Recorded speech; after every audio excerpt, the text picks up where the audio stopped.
Welcome to Supporting Friends on the Dementia Journey.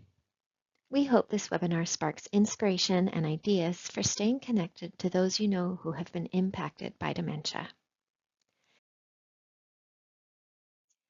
I'll note that the target audience for this webinar is a little bit different than our typical target audience, often for primary care partners or people who are living with dementia themselves. This session is especially for you if you know someone living with dementia, or someone who is caring for someone living with dementia. You might be a friend. You might be a more distant relative, a coworker, a neighbor, a member of a community group, or leader in a faith community. Essentially, you're not someone involved in regular caregiving and decision-making, but you want to help. If you are a primary caregiver or a person living with dementia, you are more than welcome to continue watching. But you might find that the content is information you already know. The focus here is on providing a basic understanding of dementia and how it affects the person. We'll look at how you can learn to better communicate with a person living with dementia and some practical suggestions for supporting a person living with dementia and for supporting a caregiver. To start, we want to make sure we're sharing a similar understanding of dementia. The word dementia is often used as if it were a diagnosis itself. John has dementia. However, dementia is actually a medical term, not a specific diagnosis. It's an umbrella term for a set of symptoms that are caused by specific brain disorders or diseases, the most commonly recognized one being Alzheimer's disease. Symptoms of dementia can include memory loss and difficulties with thinking, problem solving, or language that are severe enough to reduce a person's ability to perform everyday activities. A person with dementia may also experience changes in mood or behavior. The illnesses that cause dementia are progressive, which means the symptoms will gradually get worse as more brain cells become damaged and eventually die. This is a more sequential way of looking at how various diseases are related to the term dementia. There are many different progressive degenerative diseases that fall under the umbrella of dementia. Several of the more common illnesses are listed on this slide. At the top, you see Alzheimer's disease. This is what most people are familiar with, or what they think of when talking about dementia. Until recently, Alzheimer's was thought to be the most common of the diseases that cause dementia. But research actually suggests that may not be true, and in fact, the most common could be mixed dementia, which is when someone has more than one disease at a time, like Alzheimer's disease and vascular dementia, or Lewy body dementia. The diseases cause progressive damage to the brain cells and neural pathways in the brain, and that damage to the brain results in the various symptoms that we call dementia. Sometimes thinking of other umbrella terms like fruit, animals, music, or plants can help with understanding the difference between dementia and the diseases that cause it. If we say John is listening to jazz, we know he's listening to music. But if we say John is listening to music, we don't know he's listening to jazz. If we say John has Alzheimer's disease, we know he's living with dementia. But if we say John has dementia, we don't know for sure that it's Alzheimer's disease. We recognize the society name can be a bit confusing in this way. We're called the Alzheimer's Society of BC, but we support people affected by any form of dementia. To reflect that, through the rest of the presentation, you'll primarily hear me refer to dementia rather than a specific disease or illness. This slide gives a visual representation of the physical changes to the brain that come as the illnesses that cause dementia progress. On one side, you see the healthy brain, and in comparison, you can see what a brain affected by advanced dementia can look like. This particular image is representing advanced Alzheimer's disease, but all forms of dementia cause physical damage in the brain, be it from vascular or protein changes, and many will present with similar symptoms. I recognize this can be a really hard image to look at. We don't show it to be scary or upsetting. We show it to highlight the very real brain changes that are happening for the person in your life who is living with dementia. Unlike many other illnesses or disabilities, dementia often doesn't show visible indicators that someone is living with a serious health condition that's impacting their functioning. If someone needs the use of a wheelchair, for example, you have a physical, visual reminder that their abilities will be different than the abilities of someone who has full mobility, and accommodations will need to be made. In fact, people living with dementia have shared how hard it can be when people dismiss their diagnosis or the things they struggle with comments like, "What do you mean you have dementia? You look fine." When you look at the brain on the right, you can see there are profound changes, big gaps and holes. Thinking of the brain as a telecommunications network, you can see the brain affected by dementia would have a lot of downed power lines, making it hard for messages to get through. The brain needs to find alternate paths for each downed line, and this can really slow down, interrupt, or block the brain's functioning. Broadly speaking, different parts of the brain are involved with different processes. For example, the frontal lobe is involved with processing movement, problem solving, concentrating, personality, and mood. The temporal lobes on each side of our brain are involved in memory, sensory input, language, emotion, and comprehension. The helpful resources document for this session, linked in the description box below, contains a link to an online brain tour which can give you more information on the brain and dementia. Highlighted on this slide are two of the areas that show significant changes likely to result in the symptoms of dementia.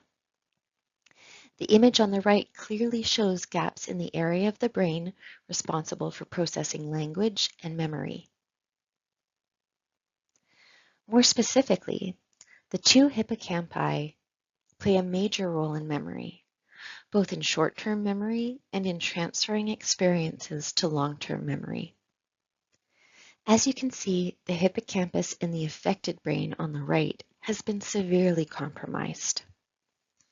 So if you are talking to a friend who has dementia and you ask them, "Would you like to go for coffee?" It might seem like a simple question, but the brain may still struggle to process what it's heard or what it needs to do. It may help to break the question down. "Can you check if you have Thursday morning free? I remember you like the coffee shop down the road. I'll pick you up." Or they may simply just need a bit more time. Some people have shared they can benefit from 10 seconds to process what they've heard and come up with a response before someone jumps in to reword, provide more information, or say it louder. 10 seconds might not sound like a lot of time, but if you actually try counting it out in your head, it can feel like a lot longer than we're used to giving in conversation. Keeping this image of the brain in mind can help you truly appreciate that the brain is changing in size, weight, and volume. People with dementia are not in control of their symptoms. They are not choosing to forget to tell the same story and ask the same question. Their brain is losing power and changing their world. Before we go further, I want to emphasize something I hope you'll keep in mind as we go through the rest of the recording and beyond. If you have met one person with dementia, you have met one person with dementia. Everyone experiences dementia differently. Similarly, if you have met one family living with dementia, you have just met one family experiencing dementia. Everyone has different relationships, family dynamics, values, beliefs, coping styles, etc. These shape the caregiving experiences. So while the information today can be very valuable, nothing you hear is prescriptive, just suggestions that I hope you'll find helpful. An important information campaign from the Alzheimer's Society is "Don't change, even if they do." The next slide will show a quick little clip. I hope you take the time to think about what stands out for you from the video.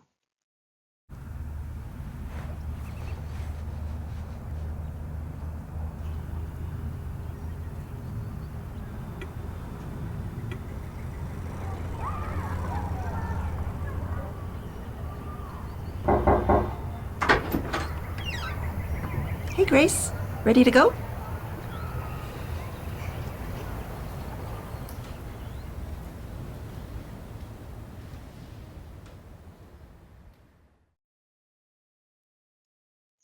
This video, as well as another with a father and son, can be found on the website don'tchange.ca, which is linked on the Helpful Resources Guide if you'd like to revisit it or share it with someone you know. A person living with dementia needs what we all need. They need to feel valued. And with the stigma that surrounds dementia, they often feel devalued. Friends and family may be afraid and not know how to interact with them given the changes they're facing, and they may pull back. And if you are experiencing dementia-related changes and friends and others are pulling back from you, it's hard not to feel as though you're being left out. People living with dementia may be really worried about how the disease will affect them and their families. It can be really hard to think ahead to when they are likely to need significantly more support from their family and friends. Just like everyone else, people living with dementia need companionship, but they also may be embarrassed by their symptoms. There can be uncomfortable experiences. I've known this person for 30 years and I can't think of their name. I'm so embarrassed. Or I just looked at the clock and I can't read it. I'm mortified. People must think the worst of me. This is a quote that was shared with us by a person living with dementia for one of our past issues of Insight, which is a newsletter written by and for people living with dementia. People with serious memory problems can go through an identity crisis as they come to terms with the changes in their abilities. Over time, I came to realize that I was the same person as before, but I now have a disability that I have to work around, and I may need help from others in expressing my ideas and getting my needs met. Believing that you are the same person as before is important to having a full life. So how can you support someone living with dementia? The ideas I'll share follow the reality we talked about before, that for most people living with dementia, the progressive nature of the disease means the kinds of things that are helpful will change over the course of their illness. Starting with the early stages, this is the time to just be a friend. If your friend is repeating themselves continuously, telling the same story multiple times, try to recognize that for them, it's the first time. Focus on the emotion of why they're sharing that, and try to treat it as if it's the first time for you, too. Now, I'm not going to pretend this is easy. It can be frustrating and tiring hearing the same thing or answering the same question on repeat. Even if we know to bite our tongue or not cut them off to say, I know you've told me this already. It might be harder to remember not sighing or doing a slight eye roll. Once you've acknowledged the story, you can move on. In some cases, your friend might be aware that they can repeat themselves and might not mind or even appreciate being redirected before a full recounting. Try to be warm and gentle and show what they have to say still holds interest and value. Oh, I remember. Wasn't that the time your daughter mixed up the tablespoons for the teaspoons? And sharing a laugh can feel a lot better than, we know, Grace, you've told us already. Take your cues from them. What do they say they want? Does redirecting shut them down or allow them to move forward with the conversation? Being able to take repetition in stride, either answering or appreciating things anew each time, or showing interest and attention, even if redirecting, can be such a gift. Patience is a skill. You can grow it, and some days it'll come easier than others. And patience is not just for your friend. You need to show yourself patience too. You'll be facing your own challenges and having your own feelings about the changes that are happening. Showing yourself patience as well is what allows you to be a friend for the long haul, rather than giving up. Continue to do activities together. These may change a bit, but it's important to continue as much as possible. Can you adapt the book club you're in to help make it more accessible or enjoyable for them to continue attending?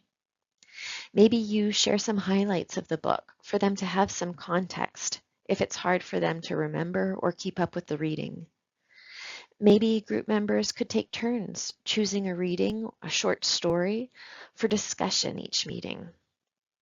Be someone they can talk to, check in, and keep showing up for them. As the disease progresses in the middle stage, when the changes brought on by dementia are more prominent, the person may have a shorter attention span and less energy. Continue the friendship and consider shorter visits. Continue to be a positive presence in their lives. Continue to adapt activities as needed. With the book club, maybe they're no longer able to participate in group discussion, but they might love one-to-one visits with the members if there's a quiet space to do so. Maybe the projects at art club are not accessible anymore, but it's really meaningful to sit with a cup of tea and work on an adult coloring book. Giving a reason for the activity can help if it's something they might not have been interested in previously, or if they may see it as childish. Something like, have you heard of those adult coloring books? I got one for my birthday. It's surprisingly relaxing. I thought we could work on one and unwind together. In the late stages of the disease, it may be that you just spend time together. Do you have something you've shared together in the past? Some part of themselves you can give back to them? Maybe they like to hear your voice as you read to them. Maybe exploring art books from the library is very visually engaging. Can you share your favorite memories with them? I was thinking the other day of that time we rented that red canoe. What were we thinking? Thank goodness you're such a good swimmer. I don't know what we would have done if you didn't jump in after that paddle. Even if they don't remember, they might get a laugh, and you're showing you celebrate them and their friendship. Sometimes it's just a gentle hand on the arm. Your presence is what's meaningful. Often, the best way you can support someone who is living with dementia is to just reach out. Understand that this person who was your friend is still your friend. Don't give in to the stigma, and instead, remain present in their lives. The dynamics will change, but they're still the same person you've come to care about. Arrange a convenient time to visit or call. If the person living with dementia is open about the diagnosis and wishes to discuss it, ask how you can provide support and be a good friend. Allow the person to share their insights and concerns around their diagnosis. If the person living with dementia prefers not to discuss their diagnosis or denies the diagnosis, then consider directing your conversation in a different direction. Don't try to force the person to come to terms with the problem, to admit changes in their cognitive abilities, or to recognize the challenges that dementia brings. Meet them where they're at. Sometimes it's best not to address the dementia and to focus on having fun together. Communication is key. Learning about dementia and how this disease may affect your ways of connecting is a critical part of support. This education session is already a good first step, and we have many recorded education sessions you might be interested in exploring. Don't take difficulties personally. Remember, Dementia is a result of damage to the brain. We can adapt to the person, change our approach, suggest different activities, since they can't adapt to us. It can be difficult to restrain from defending yourself if you've been, say, a regular visitor and you hear, "I haven't seen you in months," especially if it's said with an accusatory tone. Being able to calmly respond with something like, "It seems like forever to me, too. It's funny how time apart can feel so long sometimes. It's so good to see you. You have the intact brain and can adapt. Their brain has become compromised, and adapting may not be possible in that moment." Slow down. One of the gifts you can offer is your unrushed presence. If you catch yourself talking quickly, slow it down. If you find yourself doing things quickly, slow it down. Try to remember that it's like when you are driving somewhere and there is construction on every route, and whether you like it or not, you have to drive slower to get where you're going. This person has those kind of detours in their brain. Reminisce and laugh together.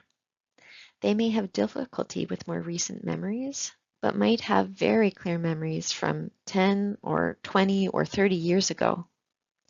If your relationship goes that far back, it might be a wonderful time to look at photos or share stories of when you used to play football together, go out dancing, or that time you ran from the bull when you were cutting across a field. Enjoy a game of pool or darts together, even if you don't keep score. Take them shopping. Drive them to groups you share. Go for a walk together. Go out for coffee in a quiet cafe. Take them to one of their medical appointments. This is a good way to be of support for the caregiver, too. Watch a favorite movie together. Go to the senior center together. Several of the photos in these slides were taken by Mario Gregorio, a man who was diagnosed with dementia and who has since become an avid walker and photographer, as well as an outspoken advocate for people living with dementia. Mario is a good example of ways to support a person living with dementia. Come alongside your friend and support a variety of interests. Maybe this is a time you can both get better at something you've always wanted to do, like photography. Any kind of normal activity is a valuable way of supporting a person who's living with dementia and maintaining your connection with them. We'd love it if you share some of your own ideas or what you're already doing to support someone in your life with dementia in the comments down below. Let's take a moment to think of what the dementia experience can be like. What do you think this woman might be having difficulty with? Maybe wondering, what is this called? Is this a dog or a cat, or is this Fluffy or Buddy? Is this my cat? A person living with dementia might look at something quite familiar and yet struggle to recognize or name it. This change in brain function impacts communication. For example, imagine you're at a coffee shop and your friend keeps asking for a fork. After you find a fork, he turns to you and says, "I don't want this, I want a fork." It very well could be that they were asking for a spoon and their brain couldn't find the right word at the moment. It's possible that instead of stirring their coffee with a spoon, your friend looks confused and then tries to stir their coffee with a paper napkin. This time, the brain has misidentified an item. You can see how situations like this could impact your visit or activity. Maybe you've already noticed some of these symptoms. Since we all have good and bad days, it's possible that your friend may be confused about cutlery one day, and during your next visit, they're just fine. As a friend, you will find yourself observing symptoms and being ready to respond to different, sometimes unexpected situations. I'm going to ask you to put yourself in your friend's shoes for a few moments. You're joining a group of friends at a restaurant you used to meet at. Think about what your experience is like. Whenever the interpretation reminded my family almost $100 I was just wondering what life was like. Very bad feeling. I've never been outside. Our first January my mom says about -48 degrees. She's been telling Maddie stories about how her start. My mom is a fan of usual afternoon walk from the grocery store on Wednesday. How did you feel listening to that? What was that experience like for you? How do you think you would have reacted if the experience kept going? Would you have stopped the recording? Might you have gotten angry and said something uncharacteristic? Imagine how your self-worth would be impacted if you had similar experiences all day long, every day. Perhaps you might become more passive in conversation or withdraw from social situations. This exercise just gives us a small inkling of the challenges a person living with dementia may face when their brain's ability to filter or differentiate sounds and background noises change. Does this information help you make sense of some of the communication changes you've been noticing with the person you're supporting? Do you think this experience might change the way you choose activities and outings? If you are looking to maximize your success in communicating with someone with dementia, particularly on a bad day or as the disease progresses, here are a few tips. Now, they won't apply to everyone at every stage of the illness, but think about how they relate to your situation, how you might adapt them, what ones you might keep in mind for later. Give one message at a time.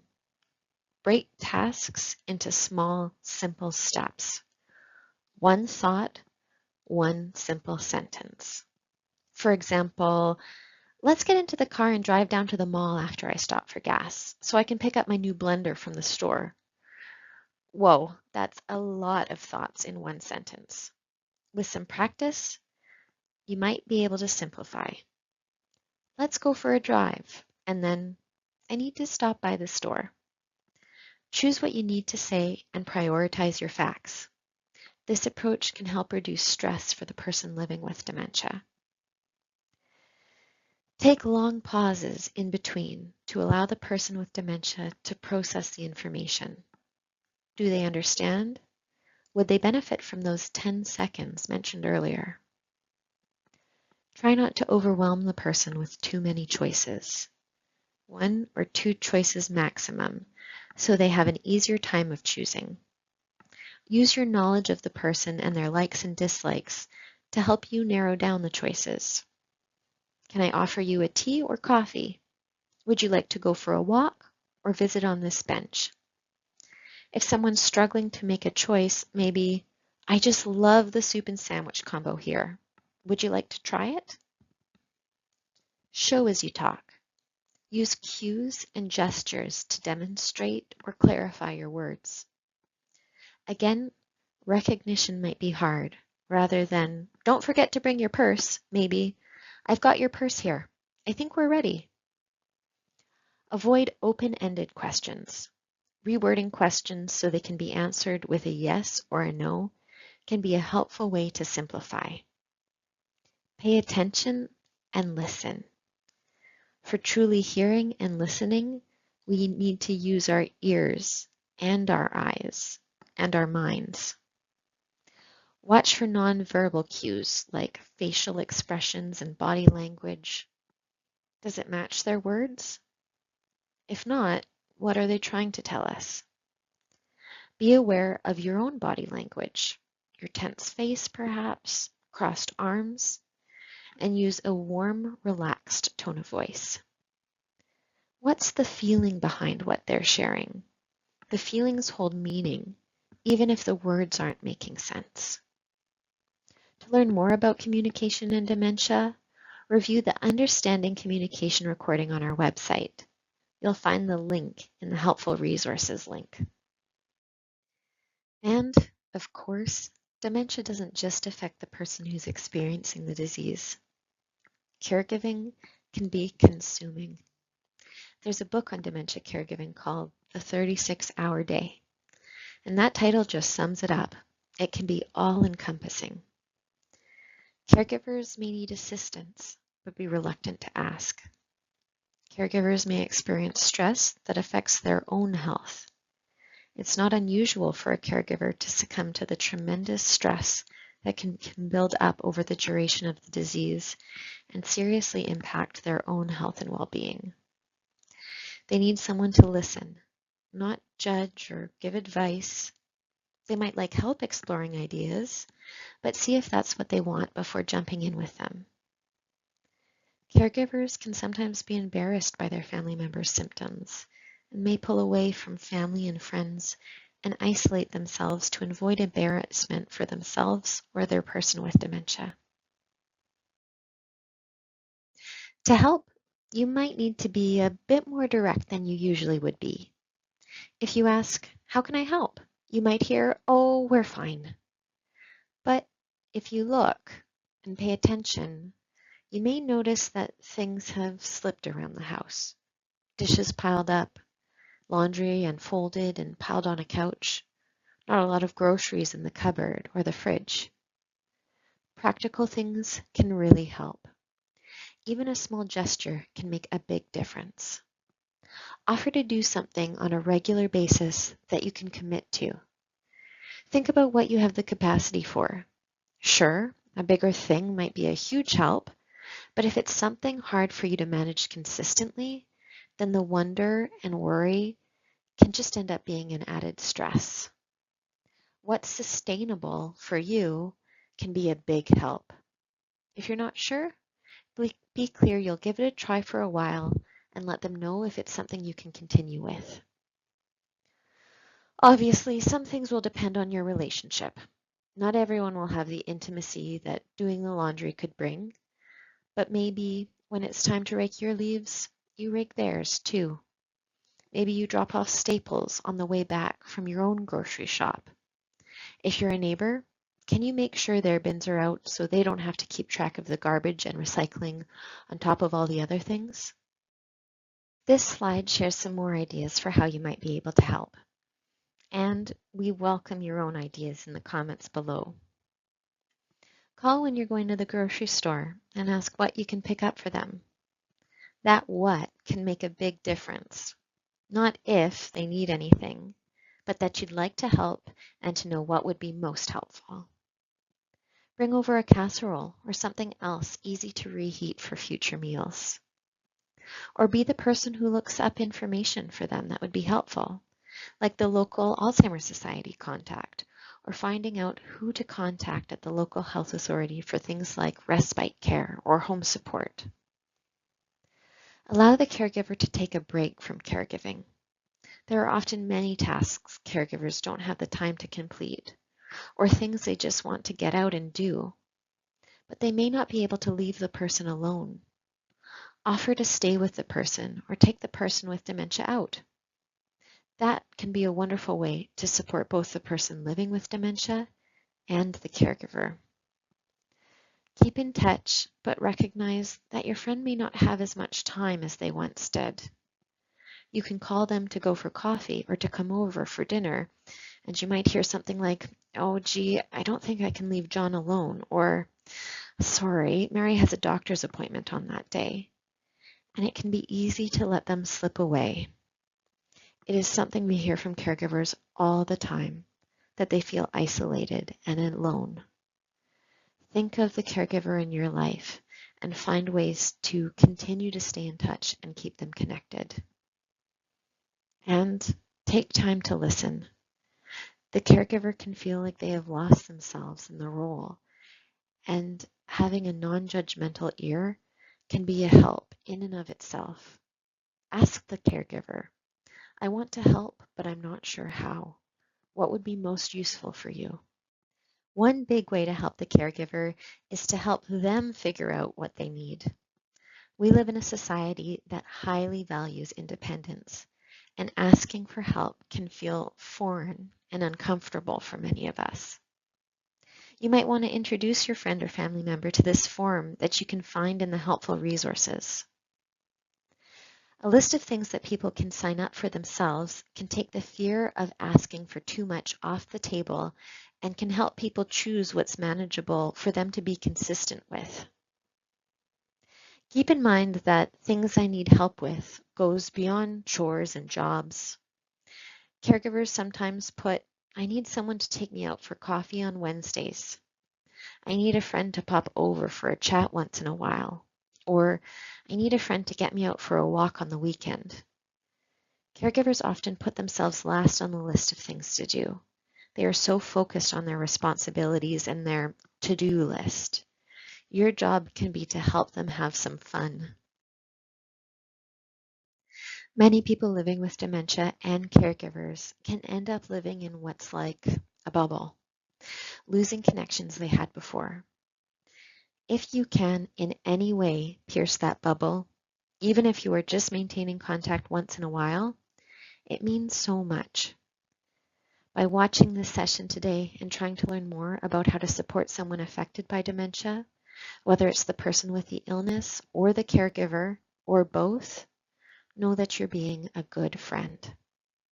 Thank you for taking the time to watch this session on supporting friends on the dementia journey.